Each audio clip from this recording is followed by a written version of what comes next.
अभी हम लोग क्वेश्चन करेंगे 1021 रिमूव आउटर मोस्ट पैरेंथेसिस।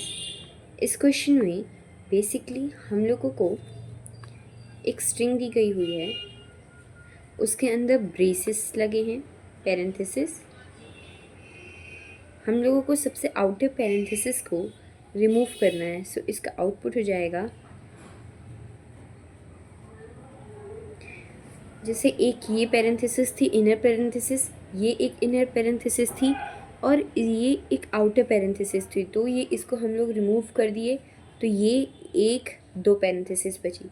अभी थर्ड पैरेंथेसिस जो इनर पैरेंथेसिस थी, इसके आउटर एक पैरेंथेसिस थी, उसको रिमूव करने से एक ये पैरेंथेसिस बची।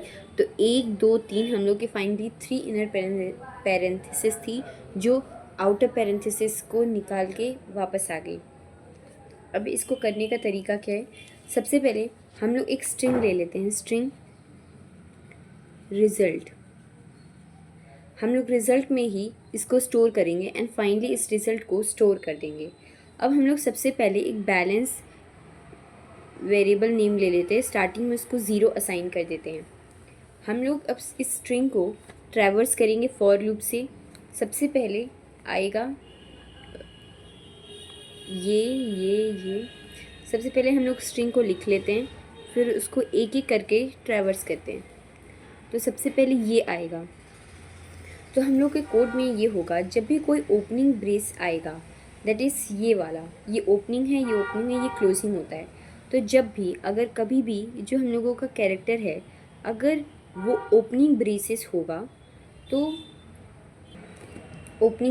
होगा तो उसके अंदर एक और इफ़ कंडीशन होगी। हम लोग चेक करेंगे कि बैलेंस जो हम लोगों का वेरिएबल है, क्या बैलेंस ग्रेटर देन 0 है, इसकी नीड क्यों है हम लोग अभी बताएंगे।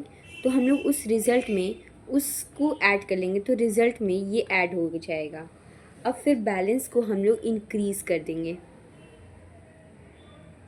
अगर ऐसा नहीं है, अगर हम लोगों का ओपनिंग ब्रेसेस के बदले क्लोजिंग ब्रेस आया, तो हम लोग बैलेंस को माइनस माइनस कर देंगे। और अगर बैलेंस ग्रेटर देन ज़ीरो हुआ तभी हम लोग उसको रिज़ल्ट में ऐड करेंगे। ठीक है, तो हम लोग अपना ड्राई रन करते हैं। सो बेसिकली हम लोगों की स्ट्रिंग ऐसी थी, सबसे पहले ये ब्रेस आया। जब भी कोई ओपनिंग ब्रेस आता है तो हम लोगों को अपने कैरेक्टर को ट्रैवर्स करते टाइम मैच करना है, क्या वो ओपनिंग ब्रेस है। ऑफ कोर्स ये एक ओपनिंग ब्रैकेट है, तो इसमें हम लोग चेक करेंगे बैलेंस की भी वैल्यू क्या है। तो स्टार्टिंग में इनिशियली हम लोग बैलेंस को 0 असाइन किए थे। सो बैलेंस की वैल्यू अभी 0 है।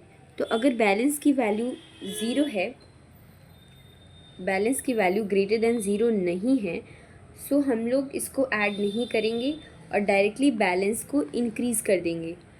इससे हम लोगों को पता चला कि ये जो था एक आउटर ब्रैकेट था, तभी कोई भी अभी तक बैलेंस इंक्रीज़ नहीं हुआ था, इसीलिए हम लोग इसको रिज़ल्ट में ऐड नहीं किए। इस बैलेंस 0 को स्टार्टिंग में असाइन करके फिर मैच करने से ये पता चला कि अभी ये जो था, इसके पहले कोई भी आउटर ब्रैकेट नहीं आया था, आउटर ब्रेसेस नहीं आए थे, इसके पहले कोई भी टाइप का आउटर पैरेंथेसिस नहीं था, इसलिए कोई भी बैलेंस इंक्रीज़ नहीं हुआ। और बैलेंस इंक्रीज़ नहीं हुआ इसीलिए हम लोगों को पता चल गया कि इसको रिज़ल्ट में ऐड नहीं करना है। सो बैलेंस 0 था, अब करंट अपडेट होके बैलेंस 1 हो गया। उसके बाद जब ये वाला टर्न करेंगे तो इस टाइम में बैलेंस की वैल्यू 1 हो चुकी है, और अगर बैलेंस की वैल्यू ग्रेटर देन 0 होती है तो उसको रिज़ल्ट में ऐड कर देते हैं। तो हम लोगों के रिज़ल्ट में ये ऐड हो जाएगा और बैलेंस अगेन इंक्रीज़ होके बैलेंस 2 हो जाएगा, क्योंकि दो ओपनिंग ब्रैकेट आ चुके हैं। एक ओपनिंग की ब्रैकेट की वजह से बैलेंस 1 हुआ, दूसरे ओपनिंग ब्रैकेट की वजह से बैलेंस 2 हुआ। बट आउटर मोस्ट पैरेंथेसिस ये इंक्लूड नहीं हुआ रिजल्ट में, क्योंकि बैलेंस 0 है, तब हम लोग उसको ऐड नहीं करेंगे। बैलेंस रिज़ल्ट में ऐड होने के लिए बैलेंस की ग्रेटर देन 0 वैल्यू होनी चाहिए। अब उसके बाद ये वाला क्लोजिंग ब्रेस आया। इस क्लोजिंग ब्रैकेट को हम लोग एल्स कंडीशन में जाएंगे। उस एल्स कंडीशन में ये चेक होगा कि बैलेंस को सबसे पहले हम लोगों को माइनस करना होगा। इधर हम लोग बैलेंस को ऐड बाद में करते थे, प्लस प्लस बाद में करते थे, बट यहाँ पे बैलेंस को माइनस करेंगे क्योंकि हम लोगों का एक ओपनिंग एक क्लोजिंग ब्रैकेट आया है। तो बैलेंस यहाँ पे हम लोगों का 1 हो जाएगा और 1 हो जाएगा, लेकिन बैलेंस अभी भी, बैलेंस की वैल्यू जो है अभी भी ग्रेटर देन 0 है। तो ये जो मतलब है ये आउटर मोस्ट क्लोजिंग ब्रेस नहीं है, क्योंकि अभी भी बैलेंस की वैल्यू ग्रेटर देन 0 है। इसका मतलब है कि हाँ ये आउटर मोस्ट नहीं है, ये इनर ब्रेस का ही पैरेंथेसिस है, ये इनर ब्रेसेस है, इनर पैरेंथेसिस है। सो इसमें इसको भी रिजल्ट में ऐड करेंगे। सो फाइनली जो हम लोगों का स्टार्टिंग में ये था ओपनिंग ब्रेस और फिर ये क्लोजिंग ब्रेस, ये ऐड हो चुका है। इसके बाद हम लोग ये वाला ब्रेस ऐड करेंगे। ये वाला जब ब्रेस आएगा तो बैलेंस की वैल्यू अभी 1 है, तो बैलेंस की वैल्यू 1 है, तो इसका मतलब है कि ग्रेटर देन 0 है। तो ऑफकोर्स ये वाला इनर ब्रेस भी ऐड हो जाएगा। जब ये वाला इनर ब्रेस ऐड हो जाएगा तो बैलेंस की वैल्यू सबसे पहले बढ़ जाएगी और फिर 2 हो जाएगी, क्योंकि यहाँ पे 1 हो चुकी थी डिस्प्ले करके, और बैलेंस की वैल्यू 2 हो जाएगी। और फिर उसके बाद रिज़ल्ट में ये वाला ब्रैकेट, ये वाला पैरेंथेसिस जो इनर पैरेंथेसिस है वो ऐड हो जाएगा। और फिर उसके बाद हम लोग इस ब्रैकेट पे जाएंगे तो अगेन ये क्लोजिंग है। क्लोजिंग में हमेशा डिक्रीमेंट होता है, डिक्रीमेंट था तो 2 से अगेन वो 1 हो जाएगा। 1 के बाद हम लोग चेक करेंगे क्या बैलेंस ग्रेटर देन 0 है। हाँ, अगर वो ग्रेटर देन 0 है तो अगेन वो ऐड हो जाएगा। तो इस टाइम जो रिज़ल्ट होगा वो ओपनिंग क्लोजिंग हो गया। क्योंकि ये इनर ब्रेसेस थे, इनको इस इनर के ओपनिंग ब्रेसेस को ऐड करते टाइम हमेशा हम लोग चेक करते हैं क्या बैलेंस ग्रेटर देन 0 है, क्योंकि अगर वो ग्रेटर देन 0 नहीं होगा तो वो आउटर मोस्ट का पैरेंथेसिस होगा। तो अगर बैलेंस ग्रेटर देन 0 था, इसलिए हम लोगों ने रिजल्ट में ये और ये ब्रैकेट ऐड किए। फिर उसके बाद जब हम लोगों का उनके ही क्लोजिंग पैरेंथेसिस आते हैं तो सबसे पहले बैलेंस को डिक्रीमेंट करते हैं। बैलेंस जब डिक्रीमेंट हो जाता है, अगर बैलेंस तब भी ग्रेटर देन 0 होता है, इसका मतलब कि वो इनर ब्रेसेस हैं या आउटर मोस्ट ब्रेसेस नहीं है, तो अगेन उसको रिजल्ट में ऐड करते हैं। तो याद रखना है, लॉजिक बस यही है कि बैलेंस की वैल्यू ग्रेटर देन 0 होनी चाहिए, तभी हम लोग उसको रिजल्ट में ऐड करते हैं, चाहे वो ओपनिंग टाइम हो या चाहे वो क्लोजिंग टाइम हो।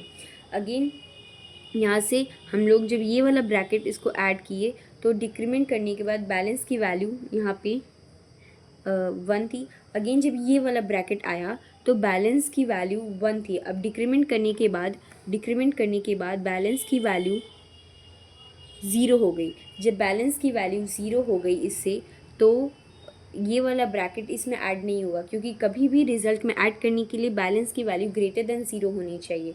फिर उसके बाद ये वाला ब्रैकेट आया, तो ये वाला ब्रैकेट भी आउटर ब्रैकेट है, तो बैलेंस की वैल्यू 0 है। तो बैलेंस की वैल्यू जब भी 0 होती है तो हम लोगों का जो रिज़ल्ट में वो पैरेंथेसिस ऐड नहीं होता, बट ये ओपनिंग है तो ये बैलेंस की वैल्यू इंक्रीमेंट करके जाएगा, भले ये रिज़ल्ट में ऐड ना हो।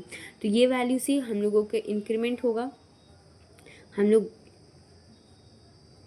लोगों का ये पार्ट अभी बचा था ट्रैवर्स करने में, इतना पार्ट हम लोगों का ट्रैवर्स हो चुका है, इतना पार्ट अभी भी बचा है। सो इस पार्ट में ये जो होगा ये बैलेंस को अगेन 1 बना देगा। फिर ये आएगा ये बैलेंस को 1 है, तो 1 जो होता है ग्रेटर देन 0 होता है, तो ये इनर ब्रेसेस ऐड हो जाएंगे रिजल्ट में ऑलरेडी 2 इनर ब्रेसेस ऐड हो चुके थे, एक और ऐड हो जाएगा, लेकिन ये बैलेंस की वैल्यू इंक्रीमेंट कर देगा 2 से।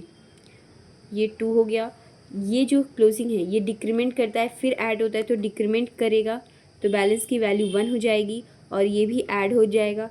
फिर ये आएगा, फिर ये डिक्रीमेंट करेगा, बैलेंस की वैल्यू 0 हो जाएगी। अगर बैलेंस की वैल्यू 0 हो गई तो ये जो आउटर वाला ब्रैकेट है ये ऐड नहीं हो पाएगा, तो हम लोगों का जो फाइनल रिजल्ट है वो इतना ही रह जाएगा। तो इसमें रूल यही है कि कभी भी रिज़ल्ट में ऐड होने के लिए हम लोगों को बैलेंस की वैल्यू जो होनी चाहिए वो ग्रेटर देन 0 होनी चाहिए। और जब भी ये ओपनिंग ब्रैकेट आता है तो वो बैलेंस की वैल्यू को इंक्रीज़ कर देता है, और ये जब भी आता है तो बैलेंस की वैल्यू को डिक्रीज़ कर देता है।